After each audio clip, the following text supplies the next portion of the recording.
네, 안녕하십니까? 안녕하세요.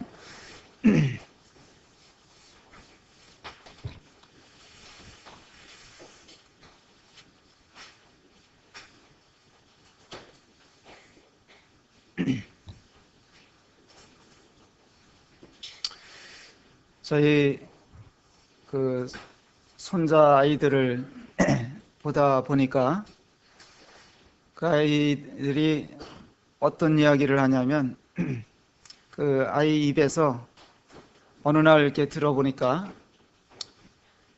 이건 불공평해. 예, 이런 이야기를 예, 하는 것을 들으면서 어떻게 저런 말을 다 할까 이런 생각을 해봤습니다. 아마 이제 엄마가 동생에게 더 자기 눈에는 좋아 보이는 것을 아마 동생에게만 줬는지, 또 아니면 동생을 더 자기보다 더 잘 챙긴다고 생각을 했는지, 하여간 불공평하다 그런 이야기를 말을 하는 것을 들으면서 깜짝 놀랐습니다. 그래서 제가 지난 수요일 날 이제 경로당에 가서 복음의 말씀을 이제 어르신들한테 전하면서 그 시간에 제가 질문을 해봤어요. 세상이 참 공평하다고 생각하십니까? 이런 질문을 드려봤습니다. 그 다음에 또 하나님은 정말 공평하시다고 생각하시는지 이런 질문을 드려봤습니다. 여기 계신 형제자매님들은 어떻게 생각하십니까? 세상이 공평하다고 생각하세요? 불공평하다고 생각하십니까?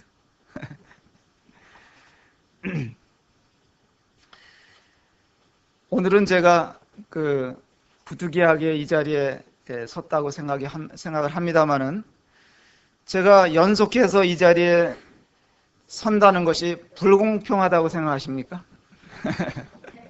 예.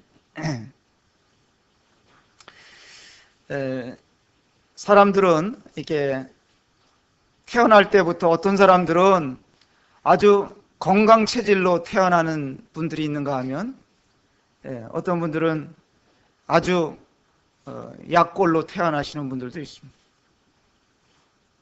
또 어떤 사람은 날 때부터 세상에 나와 보니까 모든 게 넉넉한 거예요. 가정 형편이 그렇고, 소위 뭘 물고 태어났다 그럽니까 요새는? 금수저를 물고 난 태어났던 사람이다, 이렇게 생각하는 사람이 있는가 하면, 어떤 사람들은 태어나 보니까 너무 환경이 열악한 거예요. 또 어떤 사람은 자기는 원하지 않았지만은 외모가 남들과 또 다른 거예요. 다른 사람들은 다 뭐 신체 조건이 좋은데 나는 왜 이럴까, 이렇게 생각하는 사람들도 있을 수가 있고, 지능도 각각 다 다릅니다. 그래서 어떤 건강이 약한 부분이나 뭐 가정 형편이 어렵다든지 이런 것들은 어느 정도는 또 살아가면서 극복을 할 수, 또 이렇게 반전을 시킬 수 있는 여지가 있는지는 모르겠습니다만은, 그러나 뭐 어떤 부분에 있어서는 아무리 노력을 해도 똑같이 열심히 일했는데도 불구하고 그 열매나 보상에 있어서 다르게 나오는 것을 보면서 사람들은 참 불공평하다 그런 생각을 하게 되는지 모르겠습니다. 그래서 그리스도인들도 어떤 기대를 하냐면, 은근히 하나님은 내 편이시다 이거야. 그 하나님께서 나를 특별히 생각해 주셔야 되는데, 가만히 보니까 하나님을 잘 섬기지 않는 사람들보다도, 또 하나님을 등지고 사는 사람들보다도 하나님 못하게 하시더라. 특별히 나를 그 하나님의 자녀로서 잘 되게 해달라고, 그리고 특별 대우는 안 해주신다 하더라도 그래도 세상 사람들만큼은 해주셔야 되지 않겠느냐. 그런데 그런 것도 아니다. 이렇게 생각하면서 이거 뭐가 불공평한 것이 아니겠느냐, 이렇게 생각을 하실 수도 있다고 생각이 됩니다만은, 그러니까 오늘은 저는 제목을 공평하신 하나님이라고 정해봤어요. 그래서 마태복음 20장 한번 열어서 보시겠습니다. 마태복음 20장 신약성경 1절서부터 몇 절 읽어보고 말씀드리겠습니다.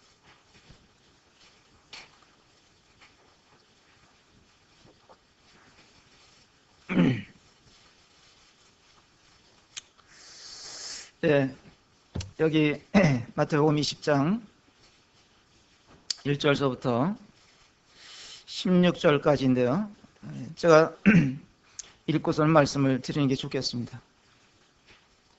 천국은 마치 품꾼을 얻어 포도원에 들여보내려고 이른 아침에 나간 집주인과 같으니, 그가 하루 한 데나리온씩 품꾼들과 약속하여 포도원에 들여보내고 또 제3시에 나가보니 장터에 놀고 서 있는 사람들이 또 있는지라. 그들에게 이르되 너희도 포도원에 들어가라. 내가 너희에게 상당하게 주리라 하니 그들이 가고 제6시와 제9시에 또 나가 그와 같이 하고 제11시에도 나가보니 서 있는 사람들이 또 있는지라. 이르되 너희는 어찌하여 종일토록 놀고 여기 서 있느냐. 이르되 우리를 품꾼으로 쓰는 이가 없음이니이다. 이르되 너희도 포도원에 들어가라 하니라.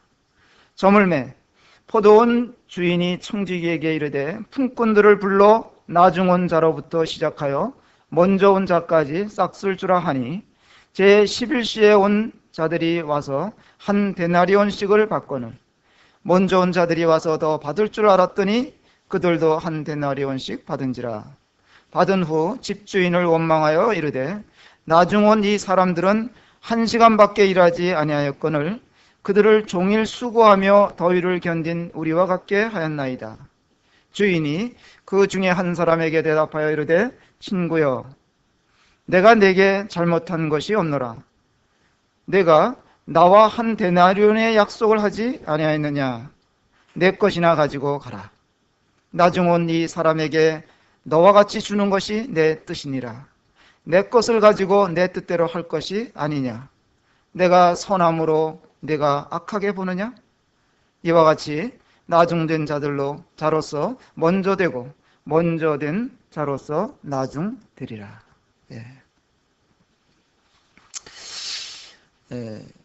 하나님 나라에 가면 많은 사람들이 예상치 못한 일들이 일어날 거라고 이렇게 생각하는 분들이 있습니다. 나중된 자가 먼저 되는 경우가 있을 것이다 하는 것입니다.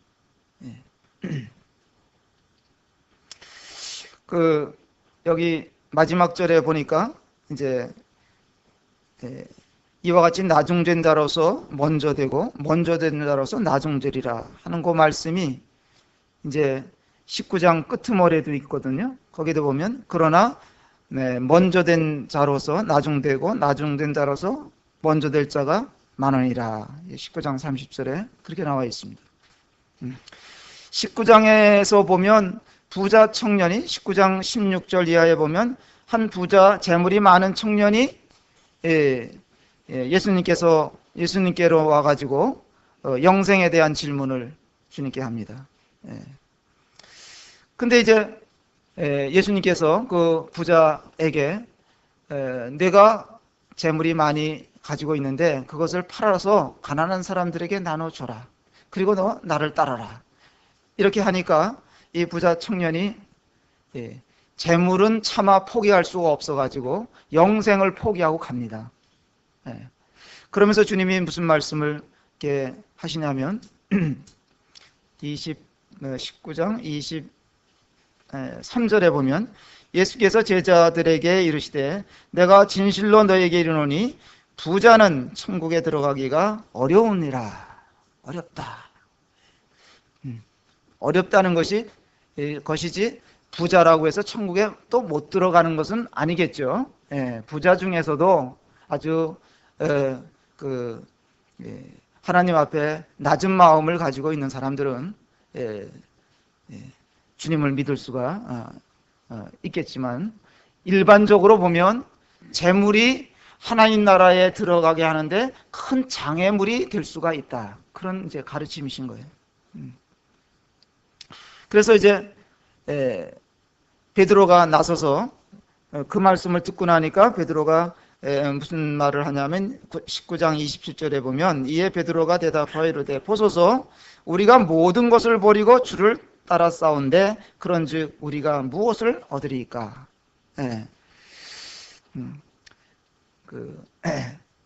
아마 주님께 어떤 이제 흥정하는 그런 이제 태도를 보이는데, 그래서 이제 주님이 비유로 20장에서 포도원과 품꾼들의 이야기를 들려주신 것입니다. 이 비유의 말씀을 이렇게 저도 접하면서 첫 번째로 생각한 것은 나를 불러주신, 내가 이제 품꾼의 입장이라고 생각해 볼 때 나를 불러주신 주인이 계신 것에 대해서, 그 주인을 만났다는 것에 대해서 굉장한 감사가 생겼습니다. 나를 불러준 주인, 얼마나 고마운 분이겠습니까?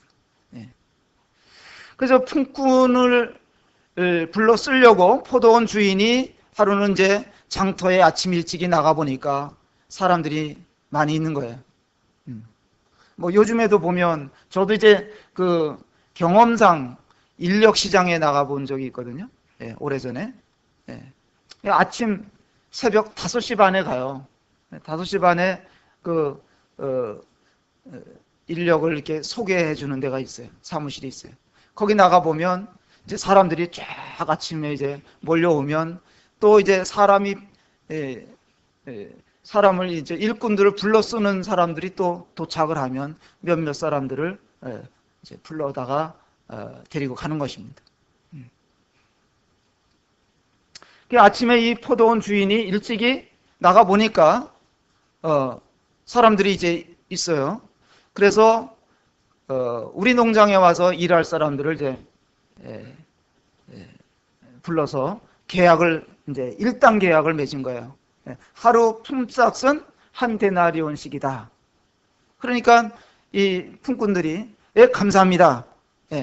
그 이제 한 데나리온을 약정을 하고 이제 주인을 따라 농장에 들어간 거예요. 그러면 하루에 품삯이 우리나라 돈으로 하면 얼마나 될까요? 요즘에 노동자들의 얼마나 받을까요? 하루에 일당을?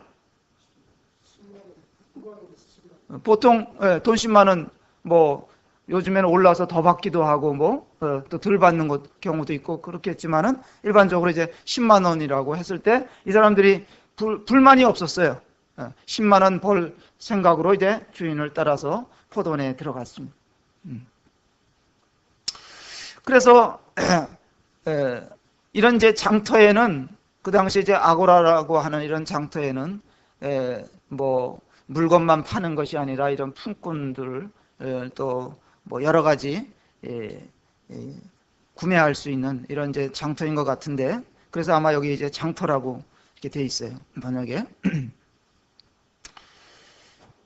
이런 인력 시장에 나와가지고 하루하루 품값을 챙겨가는 사람들은, 그런 사람들은 하루 품을 팔아가지고 생계를 유지해가는 그런 사람들이겠죠. 오전 6시에 나가 보니까 이제 이런 사람들을 이제 채용을 하게 된 것입니다. 그래서 이제 일반적으로 이런 인력 시장에 가보면 첫 번째로 딱 뽑혀서 가는 사람들이 있어요. 그러면은 이런 사람들은 거기 쭉 늘어져 앉아 있는 한 20, 30명의 사람들 사이에서 자기 한 두세 사람이나 한 100명이 뽑혀서 나가면서 어깨에다 힘을 딱 주고 나가는 거예요. 내가 뽑혀 나간다 이거야. 그런 게 있어요. 가보면 딱 보면 알아요.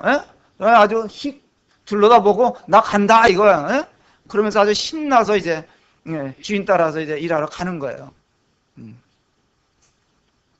그런 나머지 사람들은 누가 와서 또 날 데려가나 하고 이제 기다리는 거 아닙니까? 근데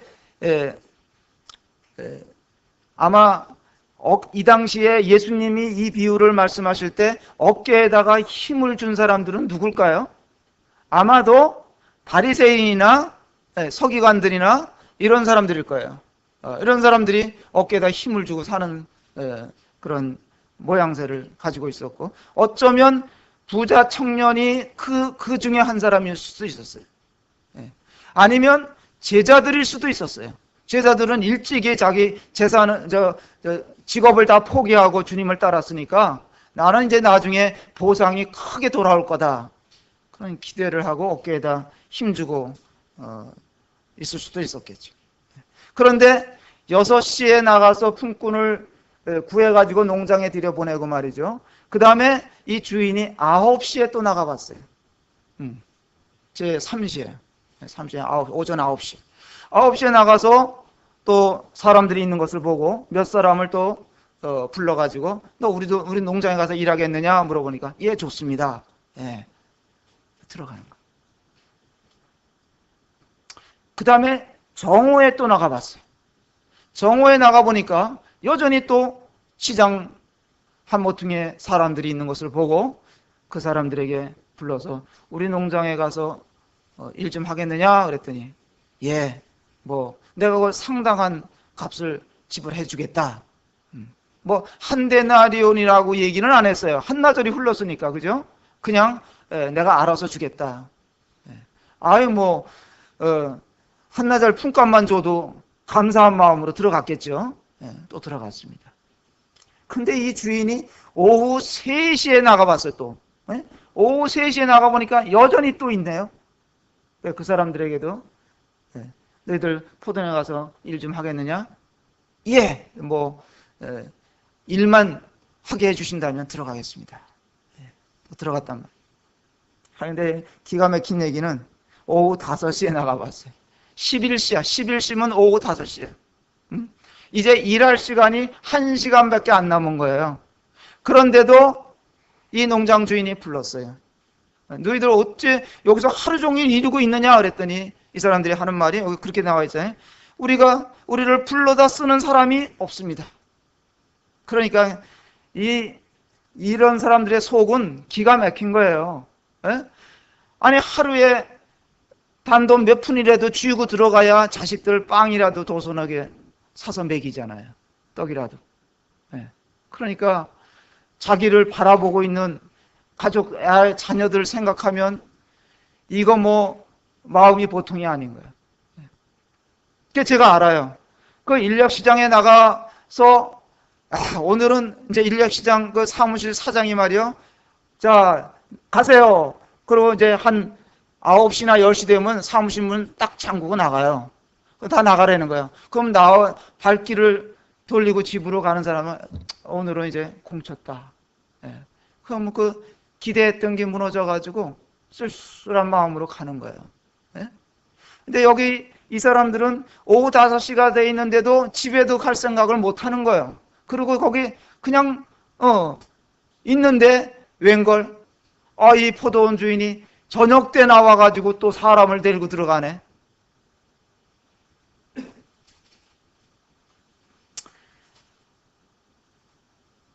상상하기 어려운 얘기지. 들어가라, 너희들도. 이 얼마나 큰 은혜인가. 품꾼의 입장에서 여기 계신 여러분들을 한번 생각해 보세요. 여러분들이 지금 어떻게 하면 우리 모두 다는 오후 5시에 주님을 만난 사람일 수 있어요. 우리는 이 시대적으로 볼 때는 우리는 이제 시대가 끝나갈 끄트머리에 복음을 듣고 주님을 만난 사람들이에요. 그리고 부르심을 입은 사람들이에요. 농장에 가서 일 좀 하거라. 굉장한 은혜죠. 연령적으로 보면 어떤 분들은 오후 5시에 걸쳐 사시는 분들이 또 주님을 만난 경우도 생각해 볼 수가 있는 것이죠. 이해가 안 되는 거예요. 나 같은 사람 구원해 가지고 뭐에 쓰시겠습니까? 근데 이 은혜로운 포도원 주인은 와라, 내 포도원에 들어가서 함께 일하자.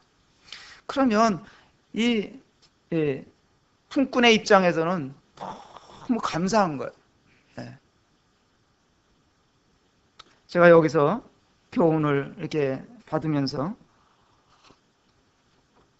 인생은 결코 포기할 문제가 아니다, 그런 생각을 했어요. 오후 5시 인생에게도 하나님은 기회를 주시는구나. 예? 우리 하나님이 얼마나 자비로우신 분인가. 예. 우리는 지금 세상 끝에 걸쳐 사는 자들인데, 이런 때에도 이 세상 아주 막바지에도 하나님께서 지금 계속해서 사람들을 부르고 계시다.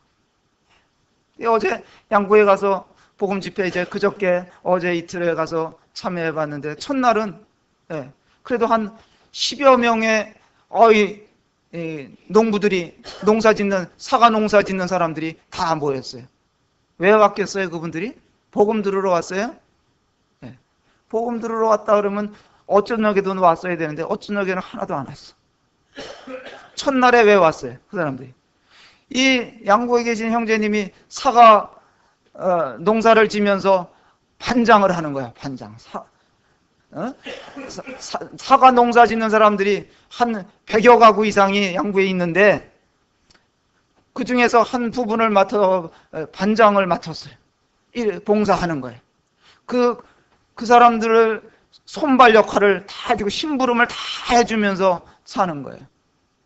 그 사람들에게 초청장을 한 장씩 주면서 수건도 하나씩 찍어다가 갖다 주면서 말이죠. 전도 집회에 오십시오. 그 중에 10여 명이 온 거예요. 왜 왔어요? 인사차 온 거예요. 인사차 온 거예요. 미안하니까. 그나마도 기대했던 사람들은 안 오고 말이죠. 하나님께서는 그럼에도 불구하고 지금 계속 이러한 때에 사람들을 부르시고 계신 분이고, 구원받을 수 있는 기회를 제공하시는 이 은혜로운 하나님에 대해서 참 사람들이 알지 못한다는 것에 대해서 참 안타까움이 있는 것이죠. 그래서 우리들도 이런 주인의 마음을 우리도 담아가지고 말이죠, 사람들에게 초청을 해야 되지 않겠는가.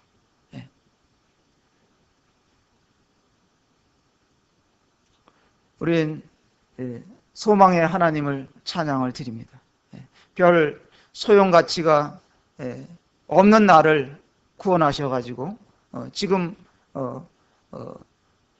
이렇게 주님의 몸된 교회 안에 한 지체로서 주님을 섬길 수 있는 기회를 제공해 주신 은혜로우신 하나님께 감사하는 마음이 더 많이 생겼습니다. 그 다음에 이제 또 두 번째로 생각하는 것은 갈망하는 인생에게 찾아온 이런 역전의 기회, 이런 것도 한번 생각을 해봤습니다. 이제 하루,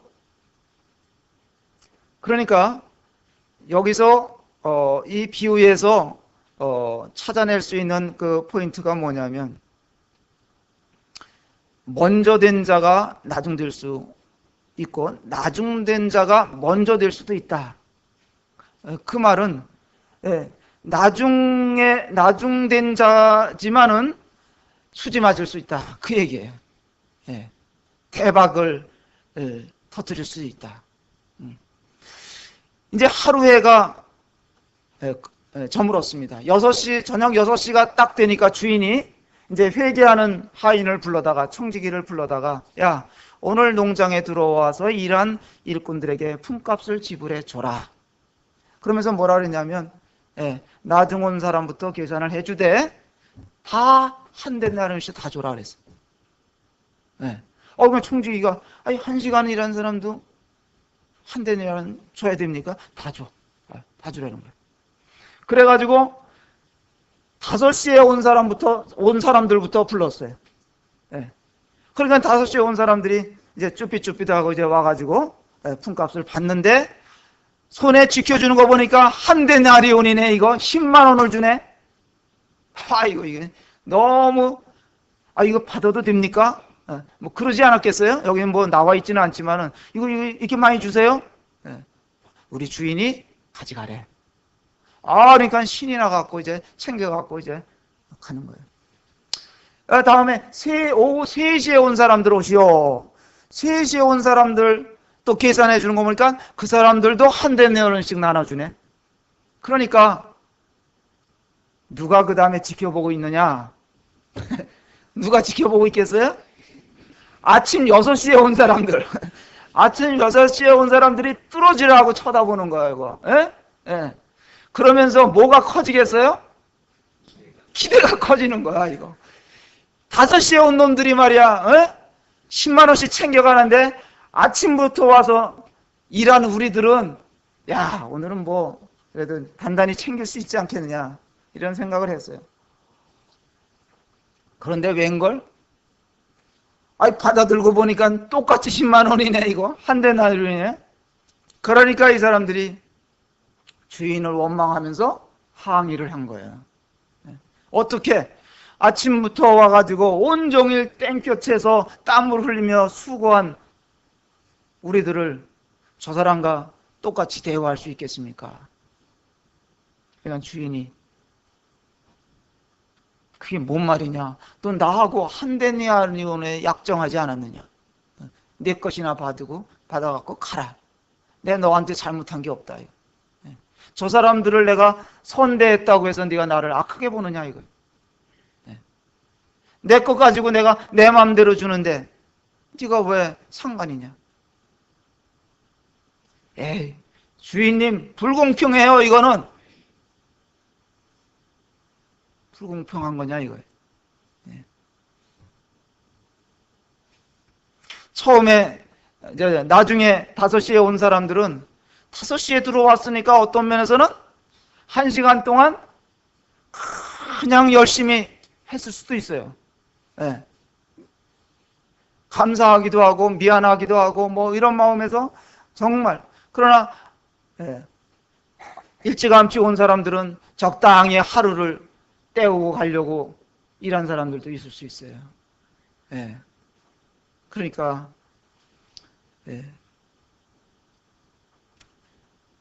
우리는 하나님에 대해서 어떤 마음을 가져야 하느냐. 나는 구원받은 지가 30년이 됐는데 뭐 이런 마음으로 살아야 되겠습니까? 입장을 우리가 정리해서 생각해 보면 우리가 만약에 우리가 5시에 온 사람들이라면 더 힘써서 일해야 되지 않겠느냐.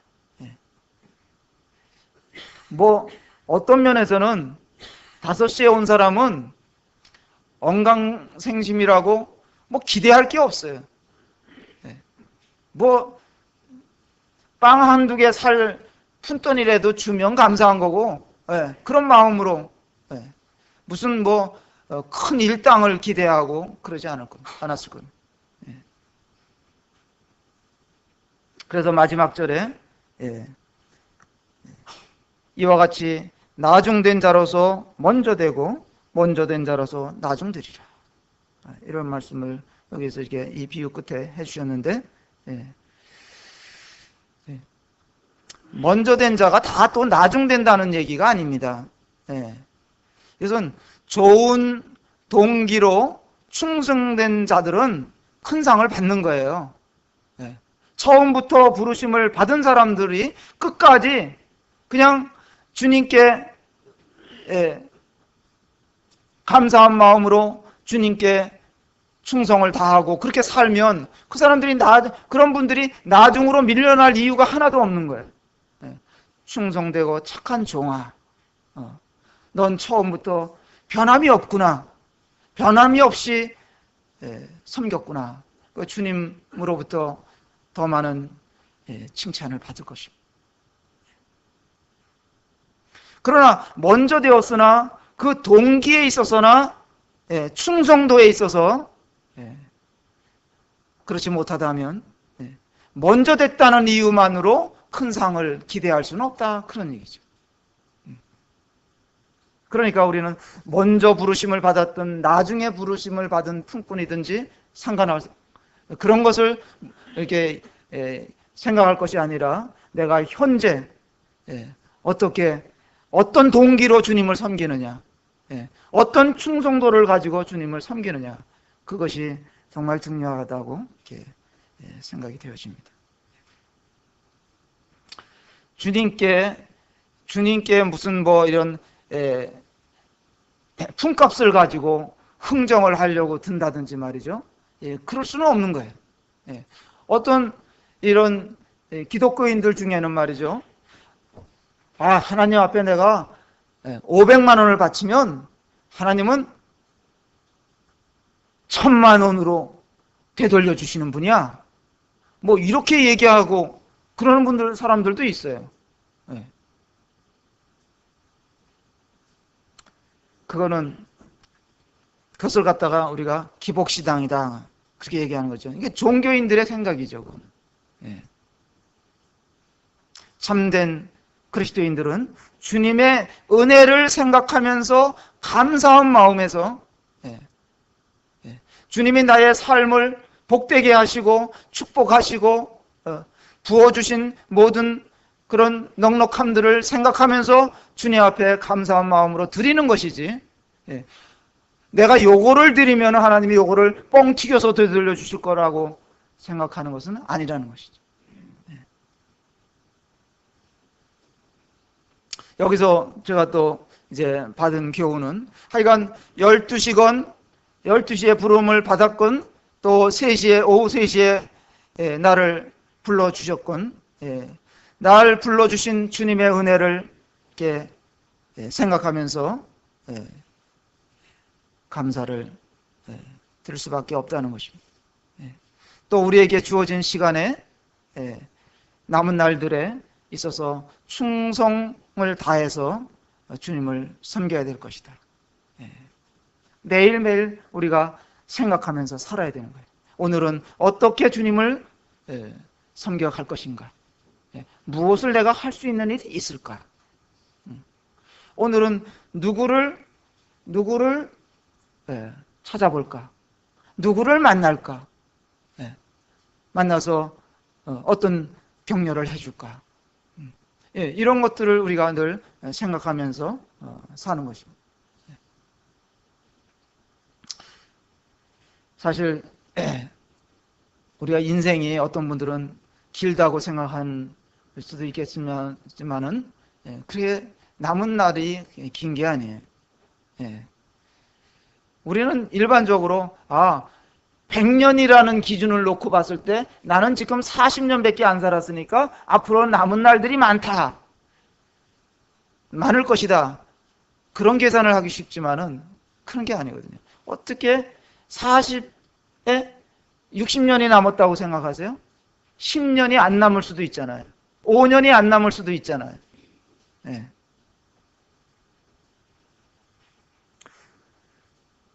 정말 기회가 많이 무한정으로 주어질 것이라는 생각을 우리가 할 수가 없어요.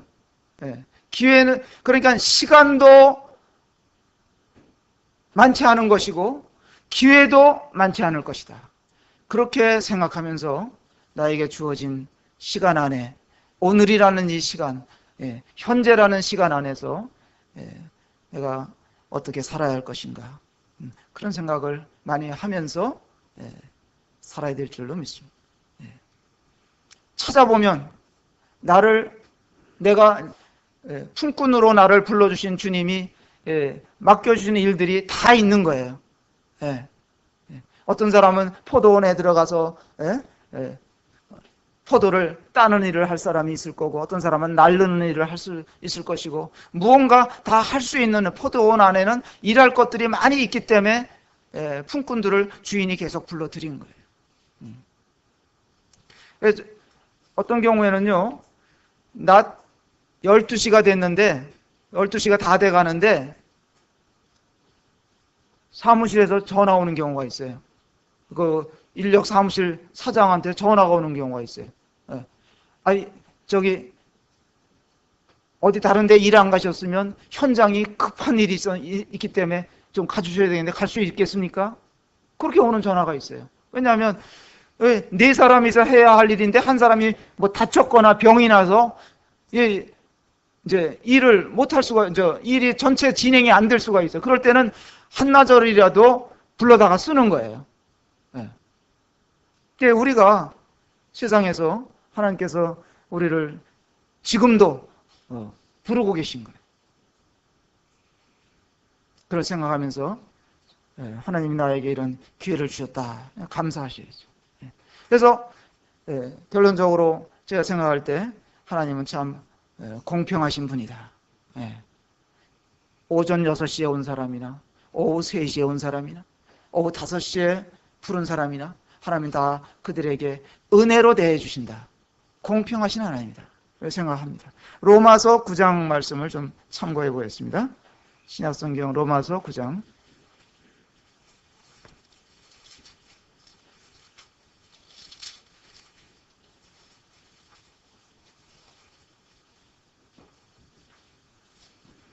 로마서 9장 13절 보겠습니다. 기록된 바 내가 야곱은 사랑하고 에서는 미워하였다 함과 같으니라. 그런즉 우리가 무슨 말을 하리요? 하나님께 불의가 있느냐? 그럴 수 없느니라. 모세에게 이르시되 내가 긍휼히 여길 자를 긍휼히 여기고 불쌍히 여길 자를 불쌍히 여기리라 하셨으니 그런즉 원하는 자로 말미암음도 아니요 다른 막지라는 자로 말미암음도 아니요 오직 긍휼히 여기시는 하나님으로 말미암음. 이런 말씀이 나오죠. 옛날에는 자녀들을 많이 낳아 길렀잖아요. 지금같이 뭐 한 명으로 끝나고 두 명으로 끝나고 그러질 않았어요. 하나님이 주시는 대로 이렇게 낳아서 길렀기 때문에 한 가정에 뭐 대여섯 명이 보통이었죠. 그러다 보면 그 자녀들을 키우는 부모들은 고생이 이만저만 아니었죠. 그러면 그런 자식들 중에는 꼭 불평하는 자식들이 있기 마련이에요. 잘 챙겨줘도 불만, 불평. 그런 거 입에 달고 사는 자녀들이 있을 수가 있고요. 어떤 자녀는 부모 입장에서 이렇게 볼 때 잘 챙겨주지도 못했는데 늘 부모님에게 감사하고, 부모님을 오히려 더 사랑하고, 또 우리 부모님의 은혜를 뭐 이러쿵저러쿵 이야기하는 그런 자식들도 있더라, 이런 얘기예요. 하나님 자녀들도 마찬가지인 것 같아요. 성도들도 어떤 성도들은 늘 감사. 아까 이렇게 감사 찬송 우리가 집회 말씀 시간 전에 이렇게 불렀는데요. 이게 감사하고 살아야 되지 않느냐. 그런 멘트도 들었습니다. 이 9장 내용이 하나님께서는 자기 백성을 사랑하시기도 하시고 미워할 자를 미워하기도 하시고 여기 뭐 미워한다는 표현을 썼습니다마는 아마 덜 사랑한다 뭐 그런 표현으로 이해해도 좋을 것 같습니다. 왜? 거기 다 이유가 있어요. 왜 하나님이 이렇게 하십니까? 에서는 덜 사랑하시고 야곱을 더 사랑하시고 왜 그렇게 하셔요? 하나님 마음이죠. 그럼 우리가 사람들이 납득을 잘 못하는 거죠. 이렇게 생각할 때는 하나님 참 불공평하신 분 같아 보이는 겁니다. 나는 하나님의 은혜에 대해서 얼마만큼 알고 있는 자인가 모르고 있는 자인가. 13절에 보니까 내가 야곱은 사랑하고 에서는 미워하였다. 이런 말씀을 인용해 놨어요.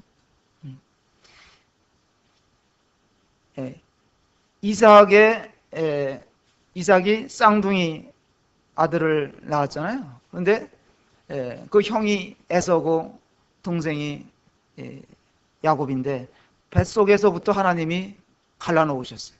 예. 예. 선택해 놓으셨다 이거예요. 예. 에서가 야곱을 섬길 수 있게 이렇게 하셨어요. 나오긴 누가 먼저 나왔느냐? 에서가 먼저 나왔어. 뭐 1분 차인지 2분 차인지는 모르지만 먼저 나왔어. 형이야. 그런데 똑같은 어머니 뱃속에 있던 두 형제 중에 한 사람은 하나님께서 사랑하시고 한 사람은 덜 사랑하셨다.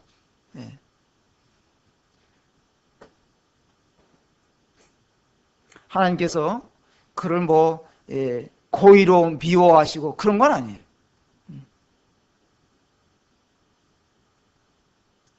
왜 하나님께서 이스라엘을 선택하셨습니까? 그 민족을 통해서 구원자이신 예수 그리스도를 세상에 보내시기 위해서 하나님께서 선택하신 것이죠. 하나님께서 선택하신 민족이라고 해가지고 내가 이스라엘 민족 가운데 태어났다고 해서 하나님이 다 자동적으로 다 구원하시고 그런 건 아닙니다.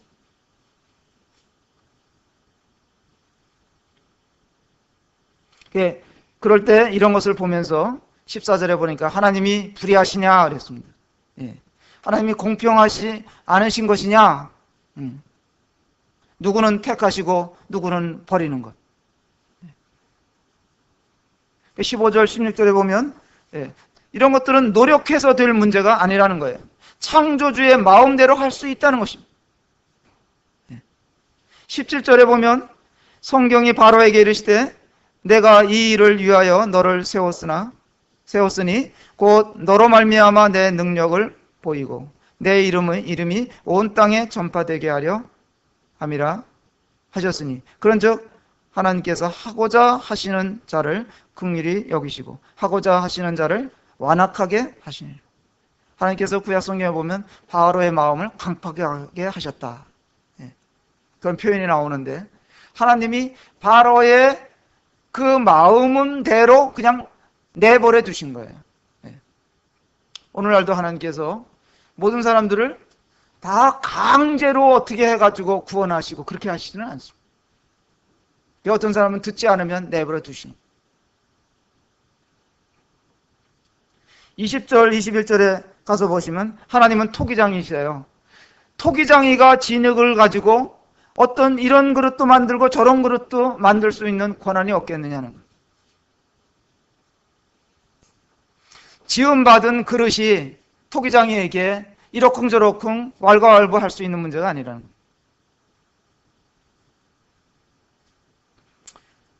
우리는 왜 나 같은 자를 구원하셔서 이렇게 또 영광스러운 삶을 살게 하시는가? 그런 생각도 때로는 해봐요. 왜 하나님이 나를 부르셨는가? 세상에 얼마나 나보다도 훌륭한 사람들이 많고 뛰어난 사람들이 많고 그럼에도 불구하고 나를 불러주셨나?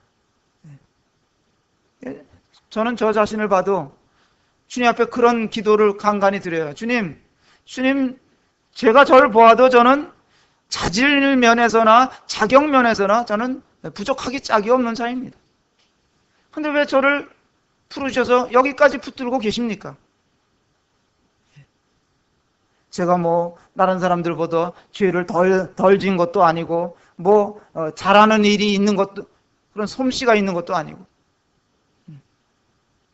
제 주변에 보면 더 경건하고 더 신실하고 더 겸손한 그런 분들이 많이 있음에도 불구하고 왜 나를 부르시나요? 나를 부르셨나요? 나를 왜 쉬고 계시나요? 나를 왜 쓰시나요? 그러니까 주님이 어느 날 뭐라 하시냐면 내 맘이다 야. 내 맘이다 그러십니다.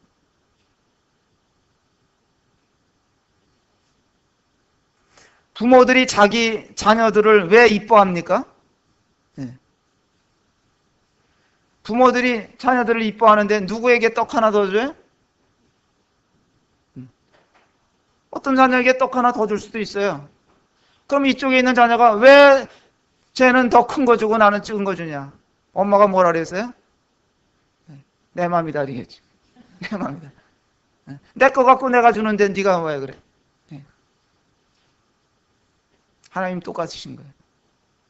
우리는 그냥 정오에 나를 부르셨건 오후 3시에 부르셨건 아침 6시에 부르셨건 그냥 불러주신 것에 대해서 감사하고 살아야 될 거예요. 안 불러주셨으면 어떻게 할 뻔했어요. 어떤 사람이 돌아보면 나는 큰 고난을 통해서 구원을 받았다 이거예요. 하나님께서 그때 나를 치시지 않았으면 내가 구원 못 받았을 것이다. 그렇게 생각하는 거예요. 그래서 내가 지금 이 은혜를 누리고 있구나. 내가 그때 그런 큰 고통과 아픔이 없었다면 난 주님 믿지 않았을 것이다. 그런데 친구를 보니까 그 친구는 삶을 보면 고난도 없고 만사형통이야. 금수저 붙들고 나와서 그냥 탄탄대로로 세상을 사는 거예요. 그리고 어떤 면에서 보면 그냥 막 살아. 막 사는데도 하나님이 그를 가만히 두시는 거예요. 그 사람 또 구원의 필요성도 그 친구는 못 느껴. 그래서 주님께 하나님 이거는 불공평하신 거 아니에요? 왜 저런 친구에게 고난을 안 주세요? 고난 주셔서 믿게 하셔야 되는 거 아닙니까? 뭐 이렇게까지도 따졌다는 얘기를 들었습니다. 욥이라는 사람을 생각해 보세요. 여기 동방의 의로운 자라는 그런 사람에게 상상하기 어려운 초대형 고난을 주시지 않았습니까? 그가 악인이라면 혹 그런 고난이 당연한 거라고 생각할 여지가 있겠습니다만은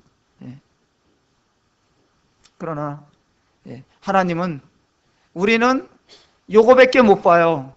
여기밖에 못 봐. 근데 하나님은 전체를 보시는 분이에요. 바둑을 뜨잖아요. 바둑을 뜨면 저는 한 5급 정도 뛰는데 옛날에 지금은 안 뛰어가서 모르는데 5급 정도 뛰었는데 5단짜리가 보면 5단짜리 프로 기사가 보면 5급짜리가 뜨는 수가 뻔하잖아요. 그죠? 한 수밖에 한두 수밖에 못 내다봐. 그러나 5단짜리가 뒤에서 이렇게 보면 다 보는 거예요. 몇 10여 수 이상을 내다 보는 거예요. 그 때문에 훈수할 수 있는 거예요.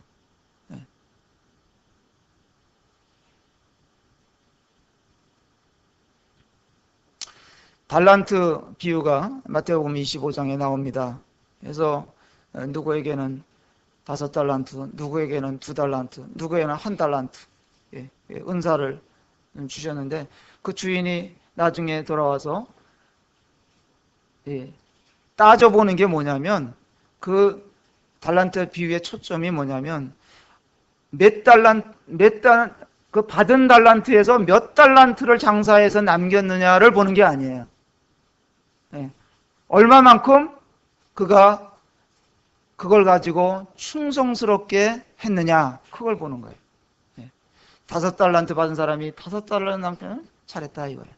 2달란트 받은 사람이 2달란트 남겼으면 잘했다 이거예요.